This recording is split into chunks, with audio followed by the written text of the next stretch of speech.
Throughout the night, the Artsakh Nagorno Karabakh Defense Army continued to conduct reconnaissance and fire operations in the areas of the Azerbaijani army groups, and owing to which a large amount of adversary ammunition and manpower were neutralized. After midnight and on Friday morning, Azerbaijani forces tried to launch a new attack in the southeastern direction, but it was stopped by the Artsakh army units. The adversary forces attempted to succeed also in the northern part of the front line, but this was stopped as well. Here, the adversary forces suffered heavy losses. Azerbaijan continued to target peaceful settlements too. Friday afternoon, there were intense battles on the southern front of Artsakh as well. Many of Azerbaijani military units trying to advance towards Shushi were defeated. However, it would be wrong to say that the enemy will not make another attempt to break through, the Armenian Ministry of Defense noted. Also, another footage has been published showing Armenian forces neutralizing an Azerbaijani subversive group at night.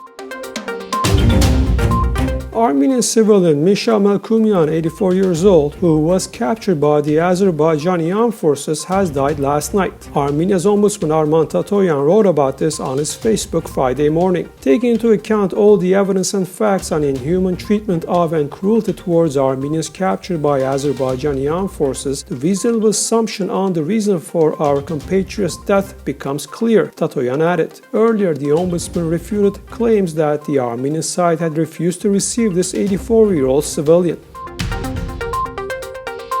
The Karabakh Defense Army has captured another terrorist, and even the momentary questioning of whom dispels all doubts about the existence of terrorists on the Azerbaijani front line. The captured Islamist extremist terrorist is Mehrab Mohammed al-Shkheri, who is originally from Hama, Syria. Al-Shkheri is married with 3 children. He admits that he and 250 other terrorists were sent from Turkey to the Azerbaijan Artsakh front line on October the 19th. They were promised $2,000 but were not paid. After he was wounded, his friends in combat left him there. Al-Shkheri says he and the other terrorists moved forward, followed by Azerbaijani soldiers in the second and third lines. Before being brought to the military front, they were in training camps where they were trained by Turkish military instructors.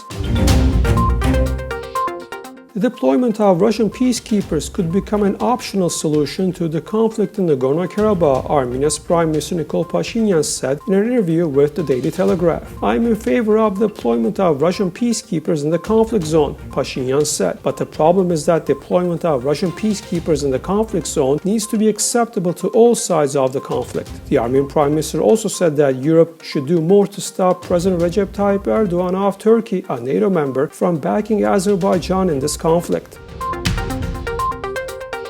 Meeting of Foreign Minister of Armenia Zorab Natsaganyan with the OSCE Ministry of Co-Chairs was held Friday in Geneva, Switzerland. The United States is deeply disappointed that the sides have failed to adhere to the ceasefire. Courtney Austrian, Deputy Chief of U.S. Mission to the OSCE Permanent Council in Vienna, stated this at the Permanent Council on Thursday, presenting the U.S. statement regarding the conflict in and around Artsakh. "There is no military solution to this conflict. We urge the sides to abide by their commitments to cease the violence and pursue a diplomatic solution to the conflict under the auspices of the OSCE Ministry of Co-Chairs," the statement also reads in particular. Members of the Turkish nationalist Grey Wolves organization and movement took to the streets in Dijon, France, with threats of violence against Armenians. The Central Council of the Armenian National Committee, the ANC of France, reported. Turkish President Erdogan's Grey Wolves took to the streets, waving the Turkish flag, the war flags of the Ottoman Empire, and the emblems of the Grey Wolves. "Fear should not exceed the rule of law. We expect a tough response from the French Interior Minister," the ANC France statement said. One of the members of the Belgian Federal Parliament has found himself under shelling in Nagorno-Karabakh, TASS reported, citing its sources. The MP was indeed in Karabakh. He was not injured, said the agency's interlocutor, adding, however, that the lawmaker's name is not mentioned for security reasons. Germany will allocate €2 million to the International Committee of the Red Cross to provide humanitarian aid to Nagorno-Karabakh, said German Foreign Minister Heiko Maas. The Red Cross, which is currently the only humanitarian organization that has access to the conflict-hit region, has asked the international community to allocate €9 million in urgent aid. Germany will allocate €2 million, Maas said. The minister noted that winter is approaching and Nagorno-Karabakh will face growing issues with the supply of food.